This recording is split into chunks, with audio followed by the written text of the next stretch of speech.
c'est que nous n'avons pas soldé les comptes avec le passé. Et quand les comptes avec le passé ne sont pas soldés, honnêtement, il y a des risques de répétition de l'histoire. Les risques de répétition de l'histoire, c'est qu'aujourd'hui et demain et après-demain, nos dirigeants vont se retrouver. Et je ne sais pas si vous êtes au courant, il y a un projet d'un agenda 2063.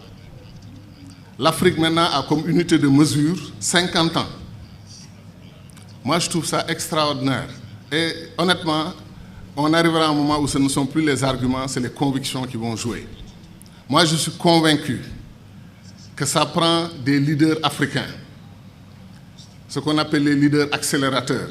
Ils vont accélérer l'histoire de l'Afrique et nous serons tous très surpris par les pas de géants que nous allons faire ensemble. Moi, j'ai dit que je n'étais pas afro-pessimiste ou afro-optimiste. Je n'entre pas dans ces catégories.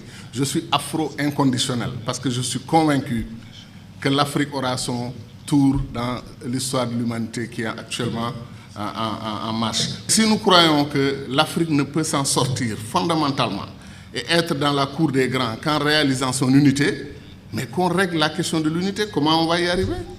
C'est ça la question qui est posée. Senghor nous a proposé une voie. Nous avons expérimenté cette voie parce que, contrairement au Nkrumah, parce qu'il ne faut pas qu'on me dise « oui, mais ton ami Nkrumah aussi n'a pas réussi ». Non, il n'a pas réussi parce que sa théorie a été battue en brèche en 1963. Senghor et les Nyerere et les autres ont triomphé. Maintenant qu'on a fait 50 ans de ce que les Senghor, les Nyerere et les autres nous ont proposé, quel bilan nous faisons? 1997, 40e anniversaire de l'indépendance du Ghana. Nyerere a pris la parole au Ghana. Il dit qu'il présente ses regrets à l'Afrique, qu'il aurait dû marcher avec Nkrumah. Mais ça, ce n'est pas moi qui l'ai dit, c'est Nyerere qui le dit. Il dit qu'il a choisi d'aller vers des regroupements d'abord dans les régions et qu'après on aille à l'unité continentale. Il dit j'aurais dû écouter mon frère Nkrumah parce que j'étais convaincu d'avoir raison. Après plus de 40 ans de pratique de notre théorie, nous n'avons pas avancé d'un iota dans l'unité. Pourquoi la Fédération du Mali? Je n'en parle pas beaucoup. Pour deux raisons. Quand on veut encourager les gens à avancer, on insiste sur les exemples de réussite. La Fédération du Mali me gêne profondément en ce qu'elle n'a pas réussi alors qu'elle avait tous les atouts pour réussir. Et ce qui est plus gênant, c'est que la Fédération du Mali a été torpillée par les Africains eux-mêmes. C'était 5 pays qui voulaient ensemble aller à la Fédération. On s'est retrouvé avec 2 pays. Et honnêtement, il n'y a pas dans l'histoire de l'humanité un cas qu'on peut citer de la Fédération entre 2 États qui est forcément réussi. Pourquoi? Parce que la Fédération ne doit pas être un face-à-face. On a eu quoi entre le Sénégal et le Mali? 2 pays frères qui ont travaillé ensemble pendant la période coloniale. Aucun problème. Mais dès qu'on est devenu, entre guillemets, des États souverains, et qu'on a décidé d'aller à l'unité, mais se poser des questions, entre guillemets, de nationalisme non justifié. Des Sénégalais qui disent pourquoi tous les postes sont donnés aux Maliens, des Maliens qui disent pourquoi les postes sont donnés à tous les Sénégalais. On est venu dans une unité, honnêtement, qui a été torpillée. C'est vrai que les Jacques Foccart et tous ces gens ont joué leur rôle. Mais moi, j'ai dépassé l'âge dans ma vie où je continue de blâmer l'extérieur pour nos problèmes. Quand on a des problèmes, même si les autres nous ont trompés ou nous ont poussés dans le dos, etc., mais c'est nous qui avons accepté d'être poussés dans le dos. Et moi, je ne désespère pas qu'un jour, on reprenne la Fédération du Mali. Et je vais être très clair sur une question. Il me plairait qu'un matin, la Mauritanie, le Mali, le Sénégal, regardez, à l'Union africaine, les gens me disaient, mais vous, là, avant de parler de Fédération Sénégal-Gambie, réglez votre problème. Et je leur dis que Sénégal-Gambie, c'est beaucoup plus difficile à régler que si la Gambie et le Sénégal étaient invités dans une fédération des 15 États de l'Afrique de l'Ouest. C'est beaucoup plus facile pour eux d'aller signer qu'un face-à-face Sénégal-Gambie dans une union. Ça soulève tellement de problèmes, tellement d'histoires, que la Gambie peut ne pas être confortable dans une union totalement déséquilibrée, alors qu'une union avec beaucoup d'autres entités comme la Guinée-Bissau, comme Libéria, Monrovia, Sierra Leone, Bénin, etc., peut-être que la Gambie se sentirait plus à l'aise et plus protégée que de venir avec d'autres pays frères à la table, plutôt que de venir seul face à face avec le Sénégal. Je pense que c'est des questions pratiques sur lesquelles on doit réfléchir. Si on vous donne les chiffres sur l'Afrique de l'Ouest, vous n'allez pas en revenir. On a, nous, de quoi nourrir tout le continent africain et peut-être même nourrir une partie du monde. Et pourtant, on a faim en Afrique de l'Ouest. Il y a des poches de famine. Il y a des récoltes qui pourrissent dans leur pays d'origine parce qu'on ne peut pas traverser les frontières. Parce que les camionneurs sont fatigués, malgré les règles de la CEDEAO, d'avoir 15 contrôles avant d'arriver au port de destination. Et des gens qui s'habillent en tenue militaire ou en tenue de policier qui ne le sont pas et qui vous font des barrages et qui vous font débarquer toute votre marchandise si vous ne leur donnez pas de l'argent. Alors si le camionneur quitte Bamako avec 300 000 francs pour payer l'argent de la corruption pour arriver au port, et à moitié chemin il a fini ses 300 000, ou il rebrousse chemin, ou il leur donne le camion, les nourrit et il s'en va. La CEDEAO a ce problème interne que les échanges agricoles ne peuvent pas fonctionner correctement. Donc, il y a des façons de faire qui font que nos pays, comme disent les anglophones, become a liability, deviennent un problème au lieu d'être un atout. Or, imaginez le Sénégal et le Mali qui coordonnent leur politique, Sénégal et Guinée-Conakry qui coordonnent leur politique. On fait des routes, au lieu que le Sénégal commence une nouvelle route nationale à Saint-Louis et aille dans un village tout à fait isolé du Sénégal, on va dire au Mali, si on arrive, quel est le meilleur point où on peut arriver pour que vous, votre route, vienne là-bas. Et le Sénégal, au lieu d'avoir fait 800 km de route, aura fait 2000 km de route parce qu'il y a 1200 km de prolongement au Mali. Mais ça, c'est des questions simples que nos dirigeants auraient pu régler pour qu'on n'a pas besoin de théorie, on n'a pas besoin de Nkrumah, on n'a pas besoin de Senghor pour comprendre que c'est des choses qu'on devait faire. Certains disent, vous voulez qu'on ait une fédération, nous, on est un État souverain. D'accord, nous avons conquis notre indépendance. Certains disent par la lutte armée, d'autres disent par ceci ou cela. Mais les États-Unis d'Amérique, la fédération indienne, la fédération brésilienne, vous croyez que le président Barack Obama ose donner des instructions à l'État de Texas? Il ne peut pas. L'État de Texas est un État souverain à l'intérieur d'une fédération. Ils ont leur constitution. Ils ont accepté de mutualiser avec le reste de l'Amérique un certain nombre de domaines de compétences. Terminé. Obama n'ose pas toucher aux lois internes de l'État de Texas. Les Mormons dans l'Utah, ils ont leur système de gouvernance. New York est l'État libéral, Californie ultra-libéral. Des États conservateurs, des États qui n'ont rien à voir dans leur philosophie, vivent ensemble et gagnent ensemble au plan économique et constituent la Fédération des États-Unis d'Amérique.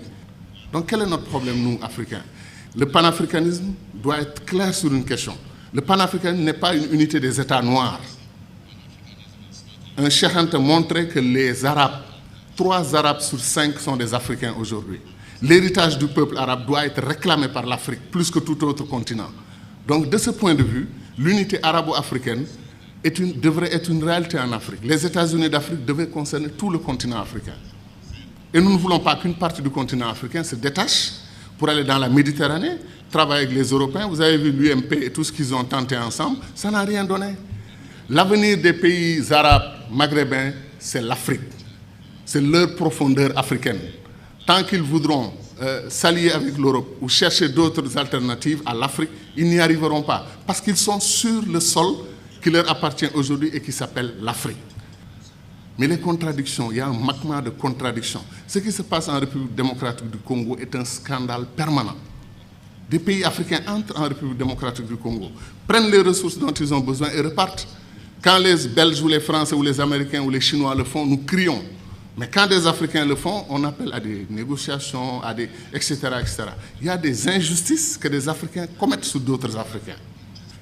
Qu'est-ce qui nous empêche de faire les ponts sur le fleuve Rosso entre le Sénégal et la Mauritanie? Qu'est-ce qui nous empêche de faire le pont sur le fleuve Gambie pour donner une continuité territoriale au Sénégal, régler le problème de la Casamance? C'est pour dire que les doctrines d'intégration que nous avons choisies, après 50 ans, comme on est à...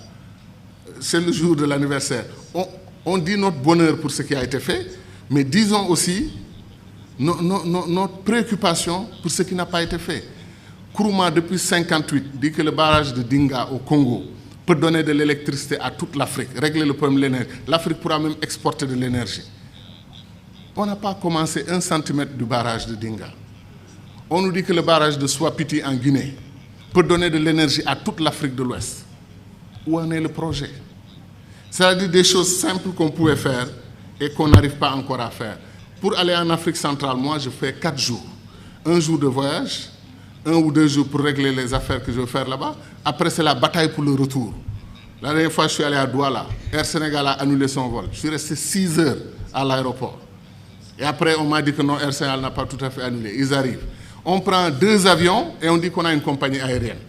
2 avions, ou 2 avions et demi, parce qu'après, on a un petit dash qui tourne, les hélices, etc. Qu'est-ce qui nous empêche de mutualiser? Air Afrique a été une très belle expérience panafricaine.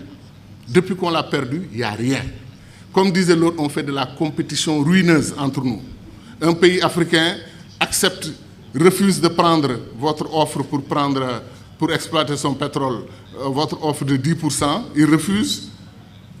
Vous traversez la frontière, un autre pays africain vous ouvre les bras, venez prendre. Pourquoi nous faisons des choses comme ça? Donc ce que nous disons, ce n'est pas de la théorie. Contrairement au sentiment de certains amis dans la salle qui ont pensé que nous, on voulait faire un saut, un puissant saut vers le passé. Non, on veut faire un saut vers l'avenir. On veut accélérer l'histoire de ce continent parce qu'on peut le faire. Tout est à volonté d'hommes. C'est les hommes et les femmes qui décident. Et nos dirigeants doivent entendre notre voix. C'est pour cela que les panafricanistes doivent se lever. Ils doivent s'organiser politiquement. Il y a des Africains panafricanistes qui votent pour des dirigeants anti-panafricanistes, qui ne veulent pas l'unité de l'Afrique. Ça n'a pas de sens. Je pense que les panafricanistes doivent être debout et faire entendre leur voix. Et je termine en disant encore une fois que moi, je crois en l'Afrique, et je sais que ceux qui sont dans cette salle croient en l'Afrique. Ce qui me désole le plus, c'est que si on faisait un concours de ceux qui aiment l'Afrique, qui croient au potentiel de l'Afrique, il y a des chances que les Chinois, les Américains, les Brésiliens viennent avant nous autres Africains. Parce que ces gens connaissent. Ils savent ce qui se passe en Afrique. Ils savent que l'avenir du monde, Sarkozy, malgré la critique qu'il nous a faite ici, qui ne correspond pas du tout à l'histoire, qui est totalement fausse, que nous ne sommes pas assez entrés dans l'histoire, c'est nous qui avons créé l'histoire. C'est chez nous, en Égypte, que l'histoire a commencé. Et ça, j'y crois profondément. Pendant, comme disait Charanteg, eux, l'Europe, ils étaient dans la barbarie. Mais Sarkozy, qu'est-ce qu'il a dit? L'avenir du monde se joue en Afrique. Il est important de nouer des alliances avec les Africains dès maintenant, bien qu'il ne l'ait pas fait côté immigration. Mais je veux dire que c'est ça. L'avenir du monde se joue chez nous. On semble être les derniers à en être conscients. L'or, le diamant, le pétrole, chaque jour que Dieu fait, un pays africain se découvre pays pétrolier. Il y a des pays comme le Mozambique vers la Tanzanie, on découvre qu'ils ont des réserves d'or et des réserves de pétrole et de gaz supérieures aux réserves du Koweït. Vous vous rendez compte? L'Afrique est un don de Dieu. Est-ce que les Africains en sont conscients? C'est ça la question. Merci.